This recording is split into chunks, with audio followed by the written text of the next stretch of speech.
Oke, assalamualaikum warahmatullahi wabarakatuh.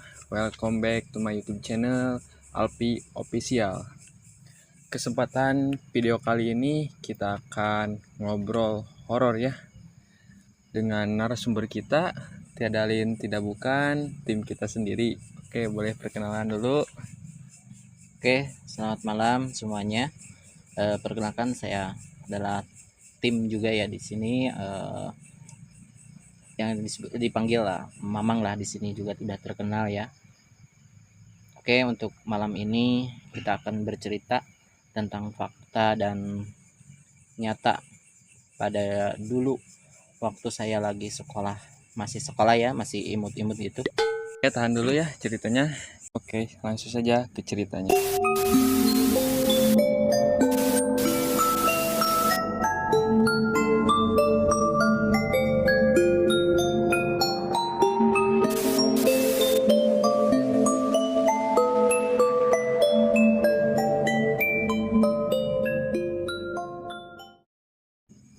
Oke, boleh diceritain awal mula kronologi atau pengalaman horor yang terjadi di masa lalu?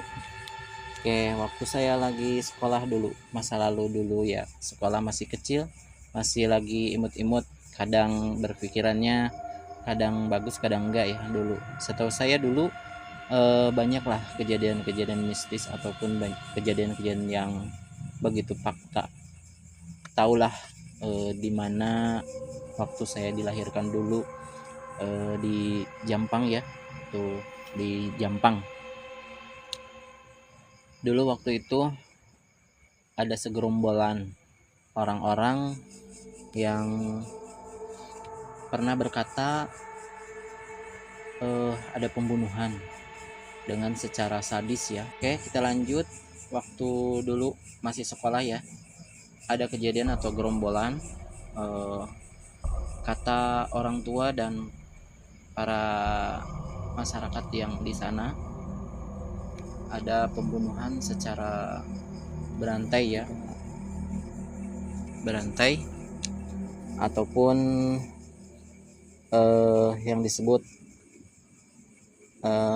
ngebunuh itu ya,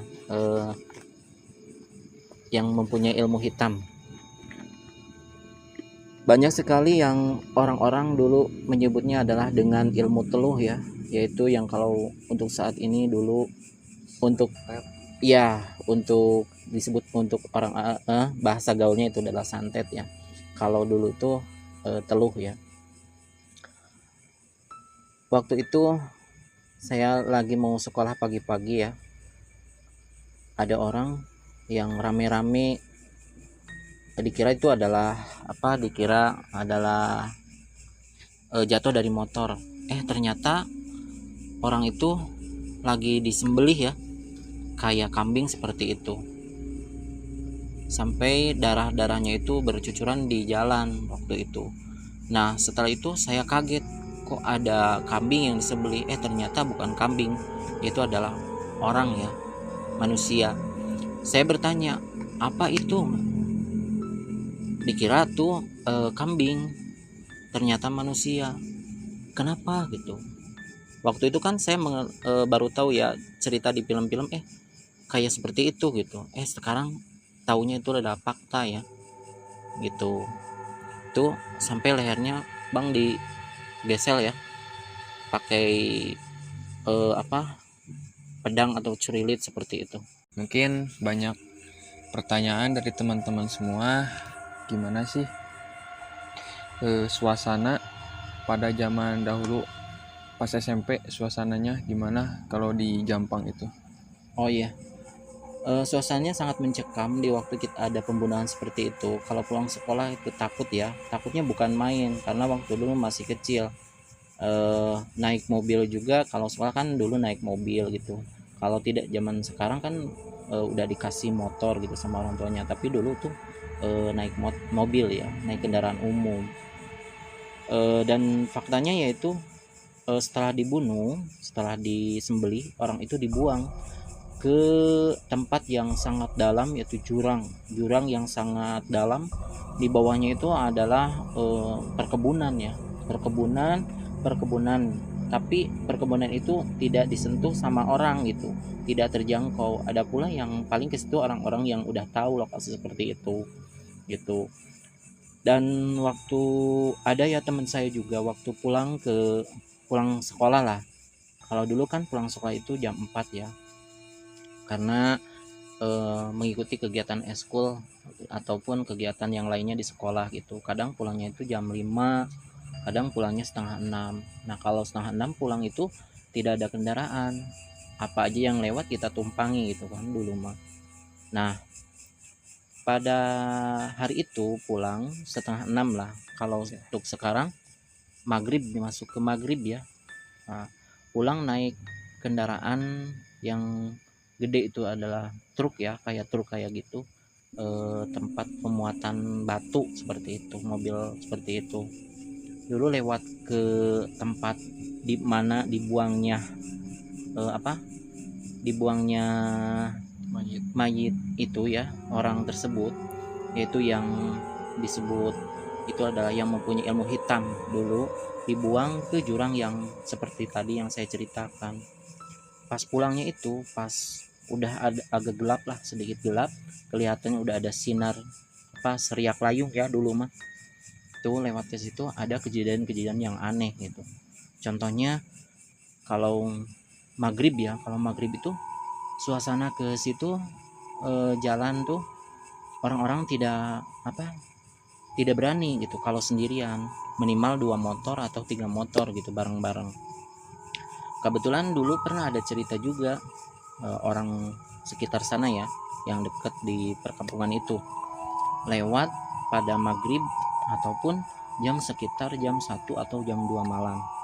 Nah ada kejadian yang begitu serem ya, bukan serem, pokoknya sangat mencekam ya. Ada kejadian motornya itu tiba-tiba mati.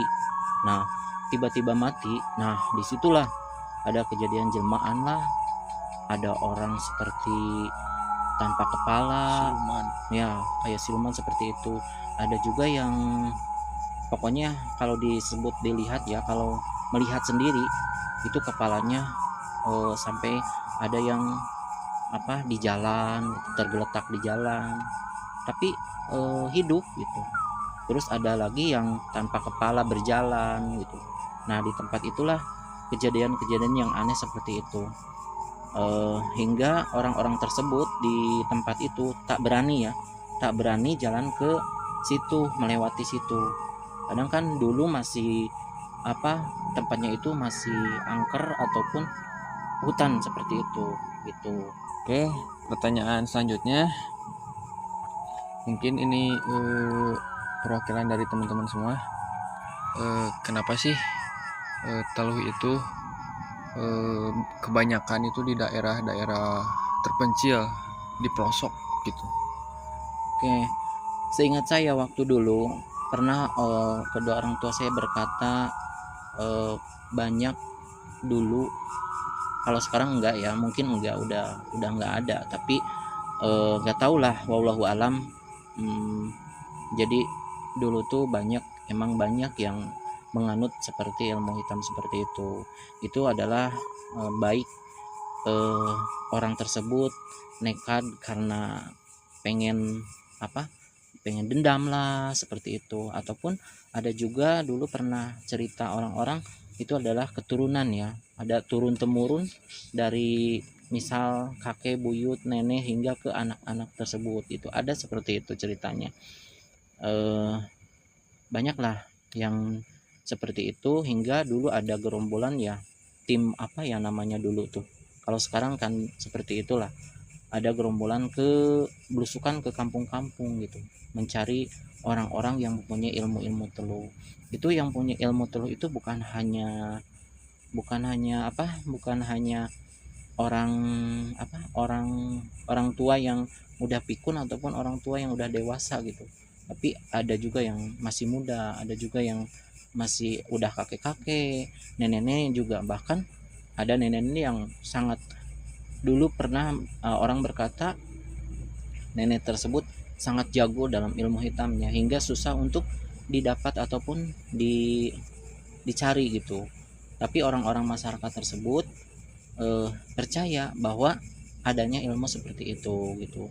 Tapi wallahu alam, setahu saya emang emang ada gitu seperti itu, ilmu-ilmu seperti itu.